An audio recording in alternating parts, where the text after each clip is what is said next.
A threat from Iran and its nuclear capabilities has the U.S. responding.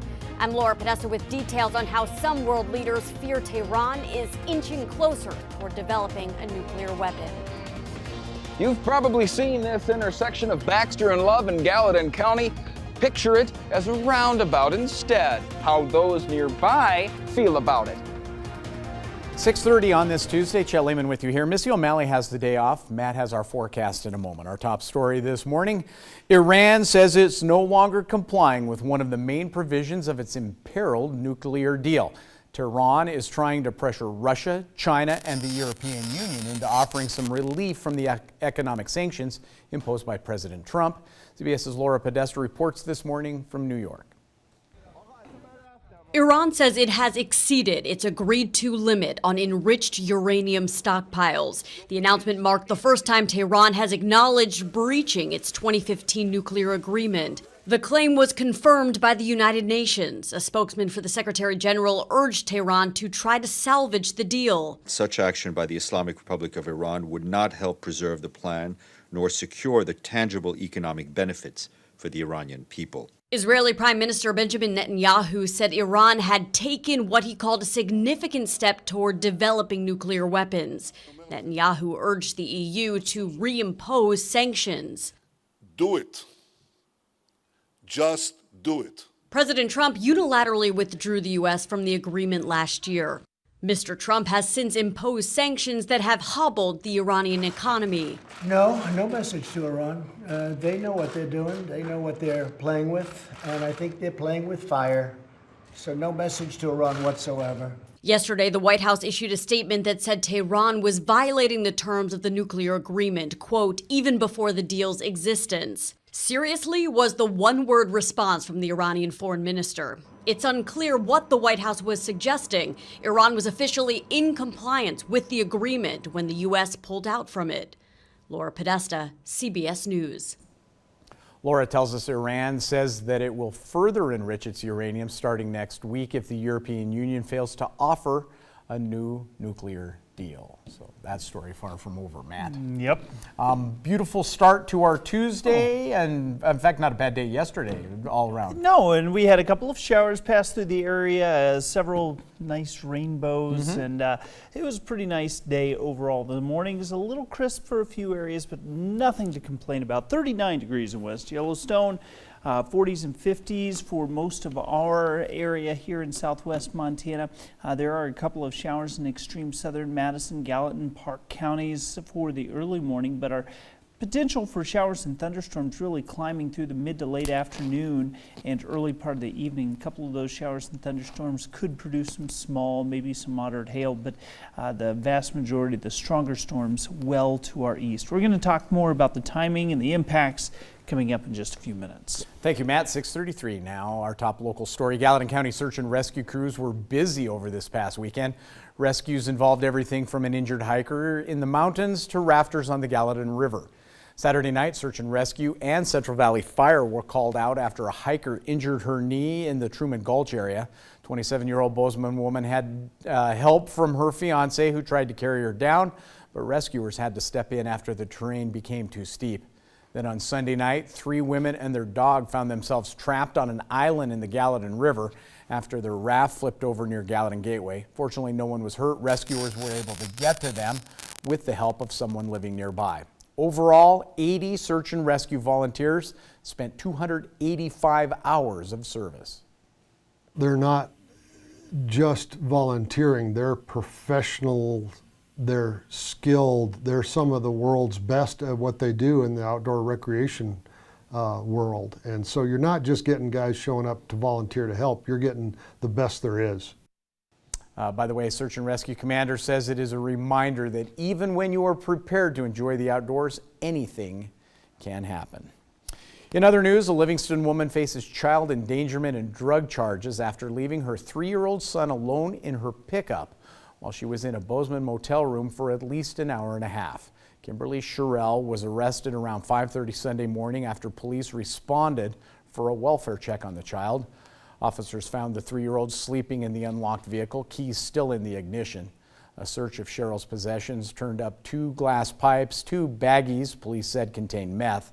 The young boy was sent to Bozeman Deaconess for evaluation and is staying with family, while Cheryl remains in jail. And there are new details surrounding a shooting involving 3 Billings teenagers in Pioneer Park early Sunday morning. Police now say they do not believe it was a random incident. Lieutenant Brandon Woolley tells MTN a 14-year-old boy, a 17-year-old boy, and an 18-year-old woman were all injured in the shooting. One remains in the hospital. Police were called to shots fired in Pioneer Park about 3:45 Sunday morning. Woolley says all 3 arrived at the hospital in private vehicles, and all 3 are not cooperating with investigators. Changes are coming to a deadly intersection in the Bozeman area. MTN's Cody Boyer reports from the intersection of Baxter and Love Lane.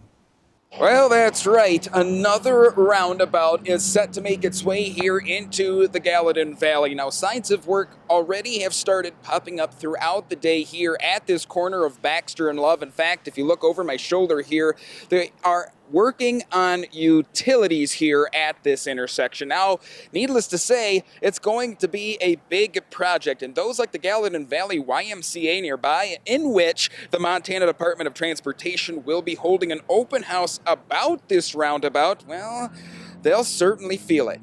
It's slow work. It's going to take every bit of 4 months to complete. Slow work, yes, but the goal? Make a dangerous intersection into a smooth-running circle like this. It'll be new ditches, new drainage, luminaires to light up the new intersections. So. And yes, there will be detours. They plan on having a bigger roundabout on the outside to get people through. Now, for those who drive Baxter frequently, like me, MDT does say the construction won't take that long, at least until the end of summer. But that doesn't mean there won't be a slowdown. And for those like the Y, or for those just trying to get to the Y, they say that might be a problem. We are actually very excited about the roundabout.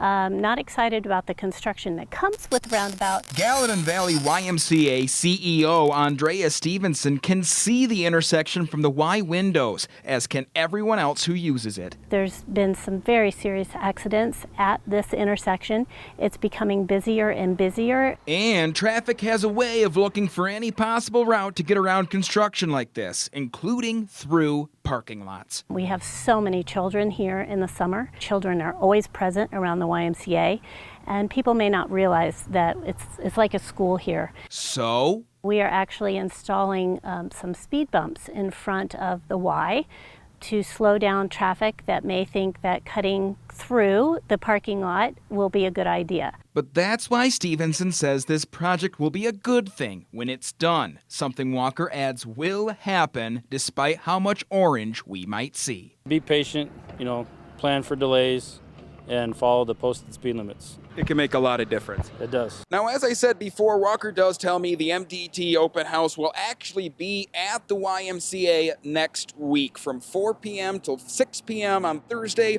July 11th. The project itself is slated to start on July 15th.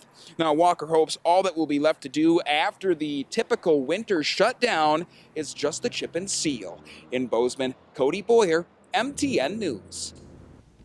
Shifting gears now, June was the deadliest month of Montana highways in 10 years. That's according to the State Department of Transportation. About 30 deaths recorded during last month, nearly a death a day. Summertime means more drivers are out on the road, going a little bit faster than they normally would, and sometimes paying less attention. Department of Transportation officials are reminding everyone to slow down, especially in those construction zones. Also, a Billings woman remains hospitalized after nearly being electrocuted in the city's Pioneer Park over the weekend. Woman was severely shocked after grabbing a live power line that was on the ground. It's still not known why she did that. This all happened Saturday afternoon. Fortunately, a man in the park came to her aid, used a plastic pen to pry the woman's fingers from the wire. He and another man then performed CPR on the victim. Representative with Northwestern Energy says the wire was removed, and the incident is a somber reminder to always report a live wire and, of course, to never, ever touch it. Staying with Northwestern Energy, they say it is conducting an extensive investigation to find out how that wire ended up on the ground in the first place. Also, Great Falls will host historic aircraft following the 4th of July holiday. The Wings of Freedom tour will fly into the Great Falls Airport on Friday. Will stay through the weekend. The Callings Foundation organized the tour. That foundation is a nonprofit committed to teaching people about the history and heritage in an engaging way. Wings of Freedom showcases 5 major aircraft, including 3 bombers, 2 fighter planes, all from World War II. Over the years, we've had opportunities to host these tours of the World War II aircraft, but typically it's always been one aircraft at a time. And this is a real treat this year to have all 5 of these aircraft all at the same time available for the public to come take a look at. Now that is a treat. The public welcome to watch the planes arrive 1 o'clock on this Friday. Tours start at 2 p.m. They'll go until 5 through Friday through Sunday. Additional information for viewing or flying experience available on our websites. We're going to take a quick break here on Montana This